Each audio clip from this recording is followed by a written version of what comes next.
Hi all! Everything in my video is pulled from the public domain, and I am using them under the Fair Use, Fair Dealings guidelines. Everything I say is my own opinion. You should look into this information for yourselves, but I'm pretty sure I'm right.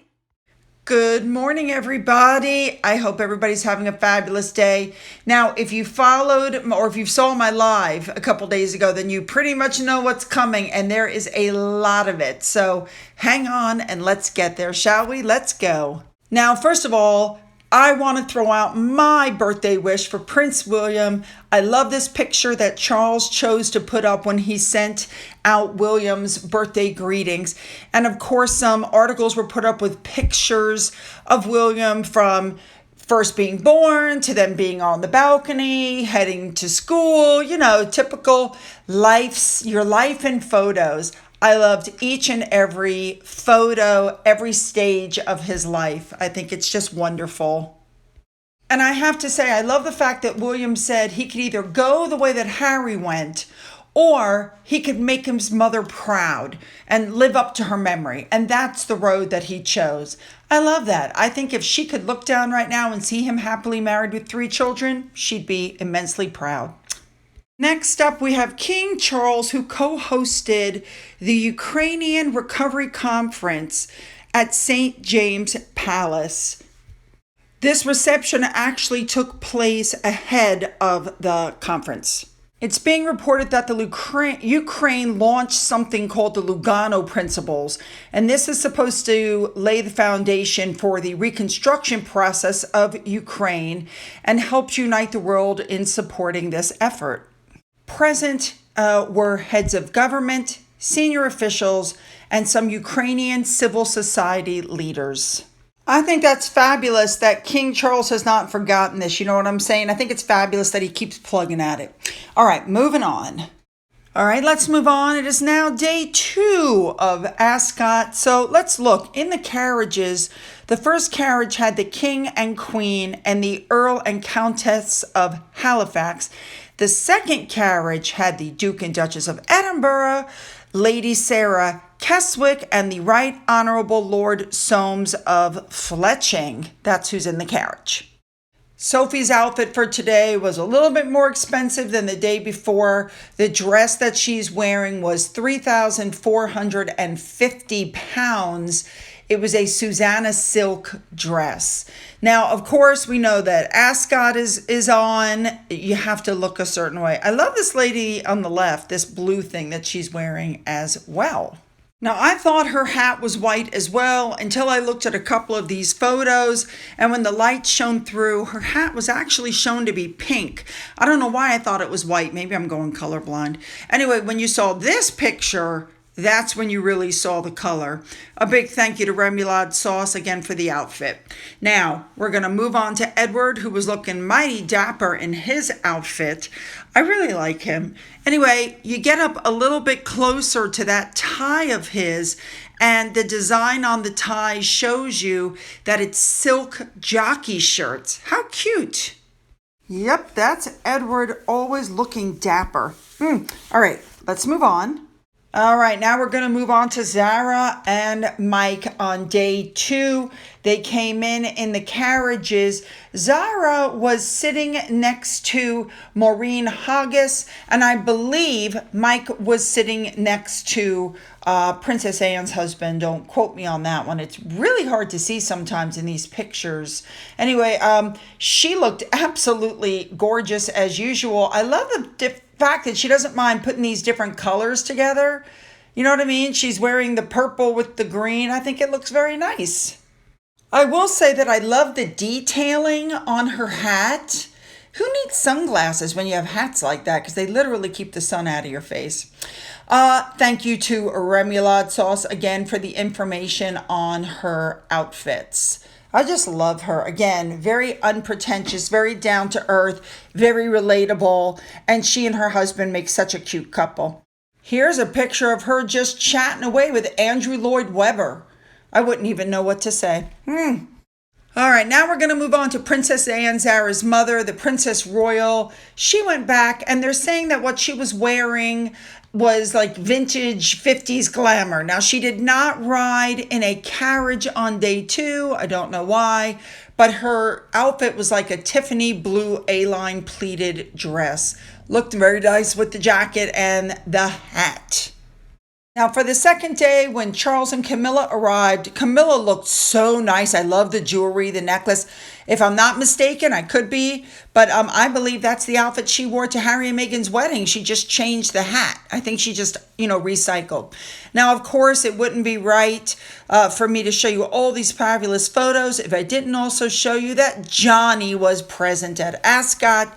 Yes, looking mighty fine in this outfit, although I have to say I still would have preferred him in his kilt. There's something about a man in a kilt. And for those of you who didn't see it, Andrew Parker Bowles, Camilla's ex-husband, showed up as well. Now, there were other people there. Lady Gabriella Kingston, she is the daughter of the Prince and Princess Michael of Kent. This picture was taken on day 1. And speaking of Prince and Princess Michael of Kent, they were there for day 2 of Ascot. Now, this young lady on the prince's arm on the left, she was there the other night when they were out to dinner too, but she is unidentified. Wonder who she is. Also present was the granddaughter of Princess Alexandra, I hope I say this right, Zanowska Moat. Next up, I just wanted to show some pictures from the royal box because I think it just shows what a very close relationship the royals actually have as a family. I think that they all get along very well, not to mention that some of the faces they're making while they're watching the races, I think are absolutely hilarious. I mean, you can just see the tension from the races on their faces. Yes, I know that rhymes. Now, this next set of pictures, they're all watching the race, okay? Everybody's watching the race.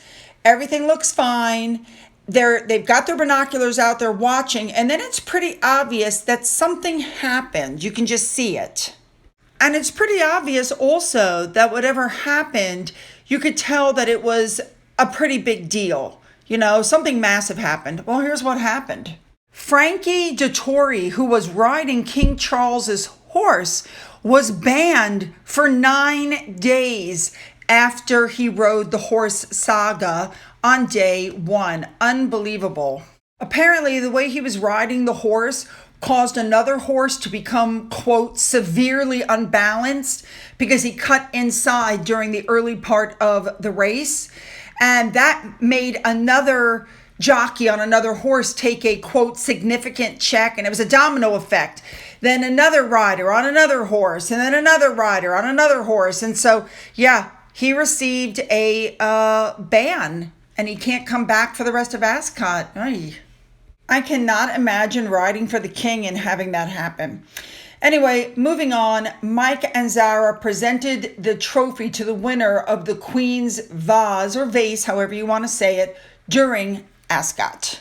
Now, that is Frank Dettori getting the trophy from Mike when he won the Queen's Vase. However, he can't ride anymore this year, not in Ascot. The Queen ended up presenting the trophy to the winner of the Prince of Wales Stakes, a different race. I'm glad that she's getting in there. That's, something that Queen Elizabeth would have done. Now, really quickly, this article came up. They're saying that this picture of King Charles with his stepson is a blow for Harry. Why is that a blow for Harry? Harry has attacked Camilla, attacked Charles. He's so happy with Meghan. Can't you see it? All right, moving on. Now that it's come out that the Dior deal, it was a bust, now her PR team is pushing that she's actually eyeing a deal with a different company. Who believes that? It's hard to keep up. I mean, Neil Sean came out and said the deal was for Harry. I don't believe that either. So Dan Wootton was on TV, and of course, Tom Bauer was on there. He explains it. So listen to this. Which brings us on to where the Sussex is up to all this year. And we've said many times over the past few weeks, Dan, that Meghan's silence is really odd. She's building up to something big. And there's no doubt that in LA over the last few weeks, there's been this gossip about the Dior story, which the Mail on Sunday broke big time this weekend. Now, what's really interesting here, of course, Bill Simmons, not coincidentally, is saying they're grifters.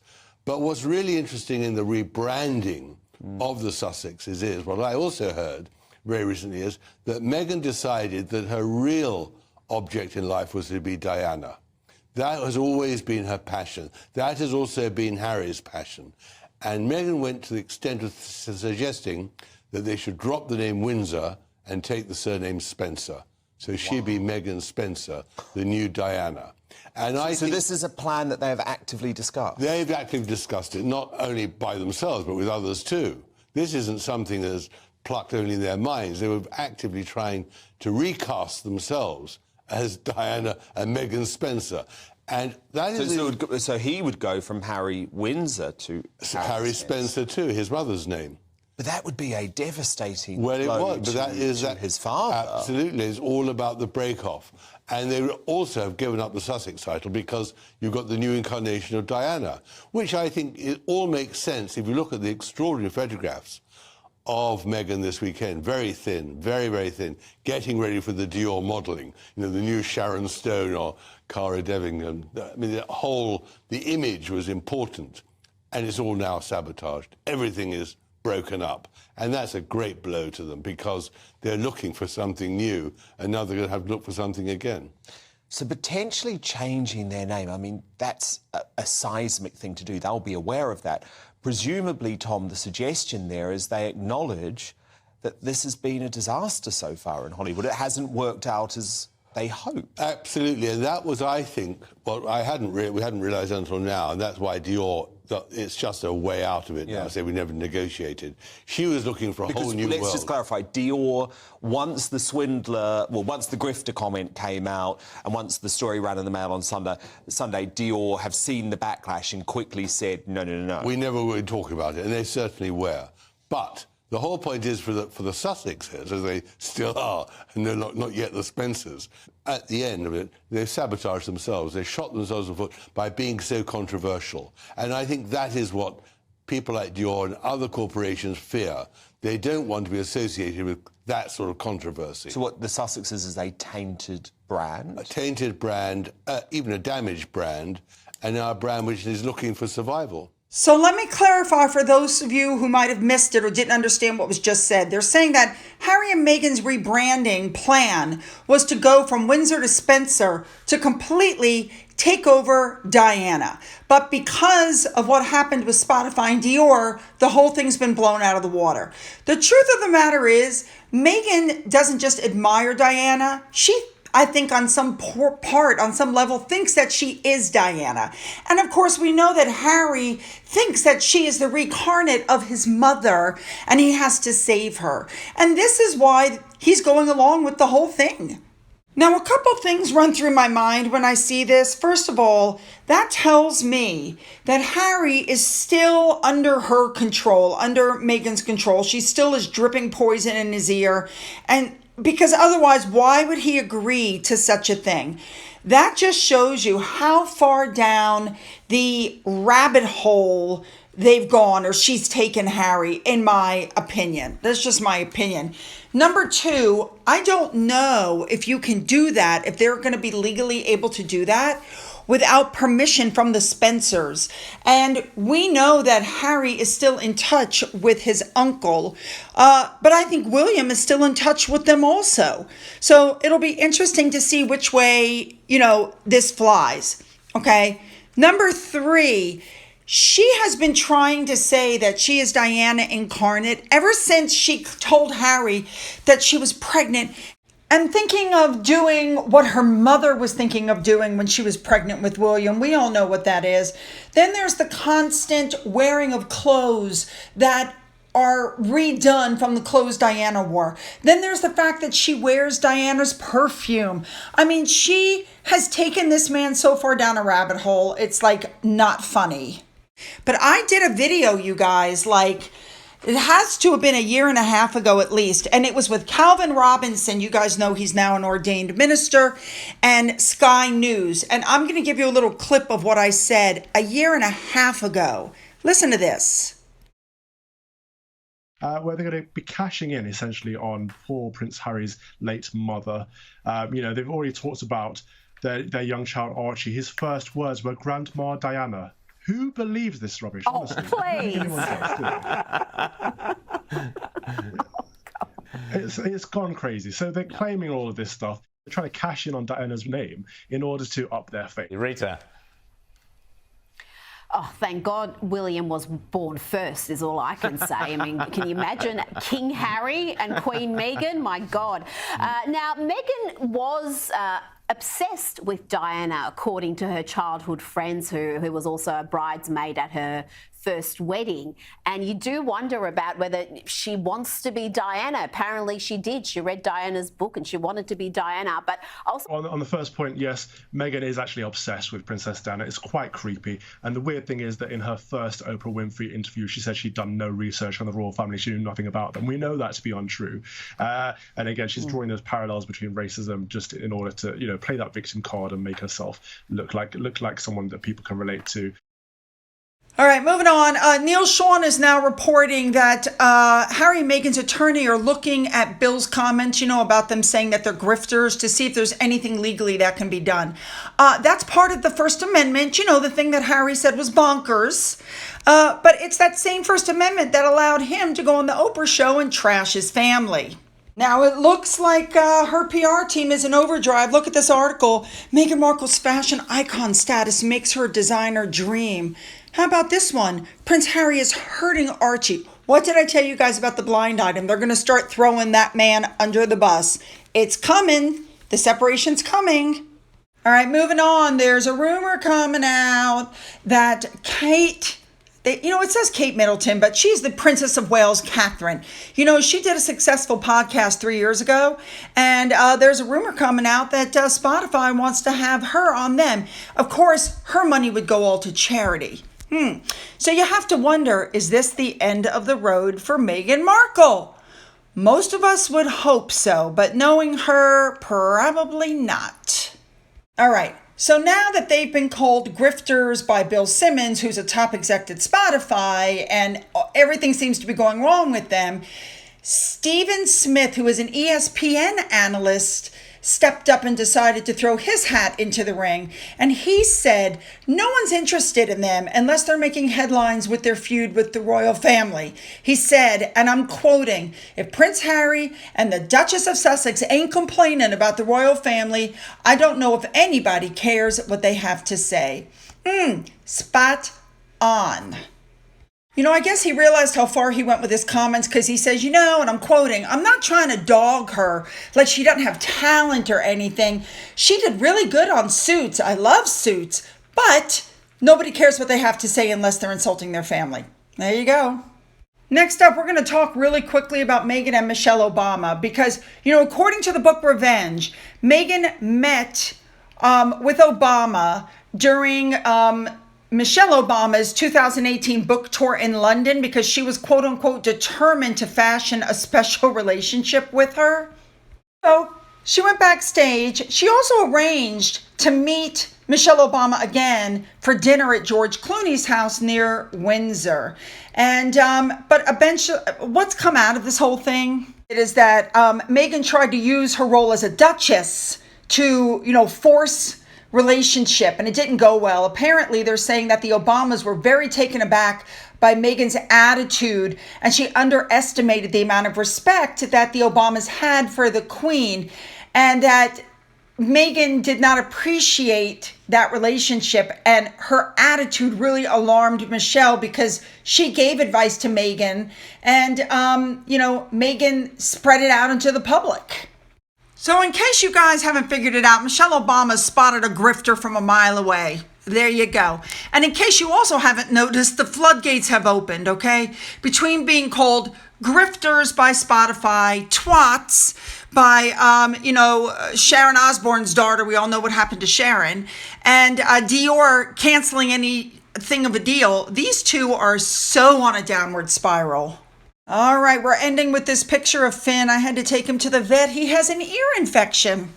He's not liking the drops I'm putting in, but too bad. He's getting them anyway. All right.